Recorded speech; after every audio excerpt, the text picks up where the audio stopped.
გამარჯობა, მე გიგა ვარ. ვინ არის მსესხებელი? მსესხებელი არის პიროვნება, კომპანია ან თუნდაც სახელმწიფო, რომელსაც ვალად აქვს აღებული რაიმე მატერიალური ღირებულება. მსესხებელია ადამიანი, რომელიც მაღაზიაში რაიმე ნივთის შესაძენად სესხს იღებს.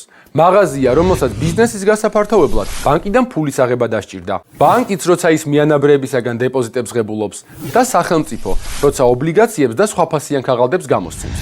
ყველა მსესხებელს ერთი მნიშვნელოვანი რაღაც აერთიანებს: ვალის დაბრუნების ვალდებულება. ამ ვალდებულებას თავისი პირობები გააჩნია და ისინი მსესხებელსა და სესხის გამცემს, ანუ კრედიტორს შორის გაფორმებული ხელშეკრულებით განისაზღვრება.